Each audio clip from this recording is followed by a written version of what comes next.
دوست من سلام، امیدوارم حالت عالی باشه.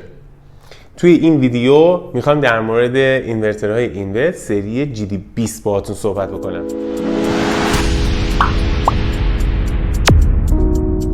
اینورترهای اینوت سری GD20 فوق العاده اینورترهای پرکاربرد و حرفه‌ای هستند. این اینورترها رنج توانیشون هم تک فاز دارن هم سه فاز. تک فاز از 0.4 کیلووات تا 2.2 کیلووات با خروجی سه فاز 220. سه فازشون از 75 صدم تا 110 کیلووات موجوده.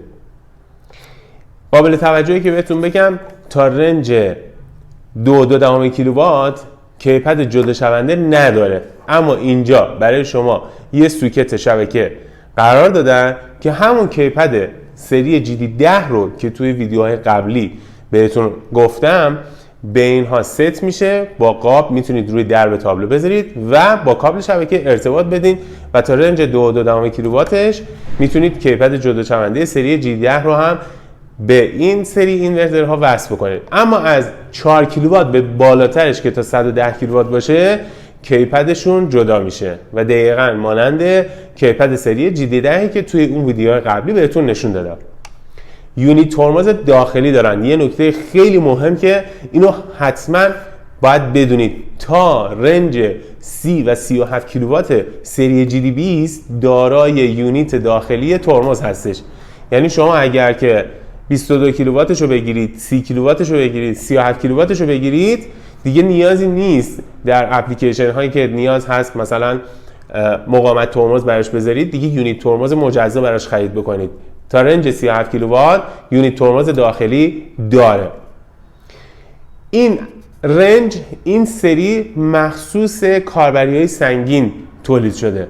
حالا هر چیزی که شما فکر میکنید آمپراژ بالایی از شما میخواد، مثلا مثل بالابر، جره ثقیل، میکسر، کمپرسورهای مختلف، ماشینهای مختلف که حالا کاربری‌های مختلفی دارن، عملاً به صورت عمومی و سنگین از این سری GD20 شما میتونید استفاده بکنید.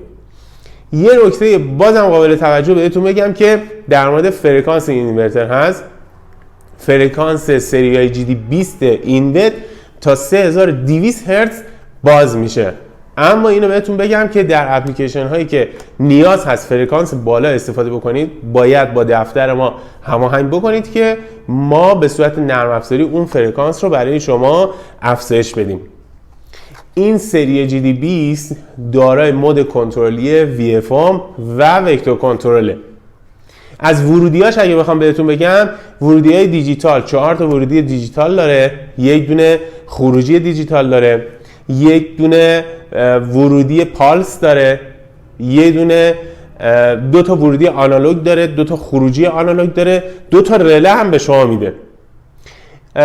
کلاً یک اینورتر کامل با میشه گفت که توانمندی نرم افزاری خیلی خوب. مود کنترل گشتاور داره، چوک DC داره از 18.5 کیلووات تا 110 کیلوواتش داره چوک DC هستش. EMC فیلتر داره، شبکه مودباس رو ساپورت میکنه، PLC داخلی داره و کامل شما از این سری GD20 میتونید تو اپلیکیشن های مختلف، کاربری های مختلف ازش استفاده بکنید. قیمت خیلی مناسب داره، همونطور که هم میدونید قبلا در موردش صحبت کردیم، دارای 18 ماه هم گارانتی هستش و توی به صورت جنرال عموم اپلیکیشن ها میتونید ازش استفاده بکنید. این کیسی که الان دست من میبینید تا رنج 2.2 کیلوواتش توی این قالب و توی این کیس هستش. از 4 کیلووات به بالا کیسش متفاوت. این کیسی که الان اینجا شما ملاحظه میکنید که کیبدش هم جدا میشه مثل سری GD10، این کیس 4 کیلووات به بالا تا 110 کیلوواتش طبیعتا توی این کیس خب حجمش بزرگتر میشه، ولی عموما به این ترتیب هستش. اینو حتما شما که از ما خرید کردید یا میخواید خرید بکنید بدونید که در همراه این اینورترها یک کویک منوال فارسی همراه این اینورترها برای شما ارسال میشه که بتونید از این دفترچه راهنمای کوچیک که به صورت فارسی ترجمه شده. عموم پارامترهایی که توی این منوال میتونید توی این اینورتر هستش میتونید به صورت فارسی همراه این دفترچه همراه جنستون داشته باشید. از این سری استفاده بکنید، قطعاً مخاطب خاص سری GD20 اینورت خواهید شد. مرسی که همراه ما هستید.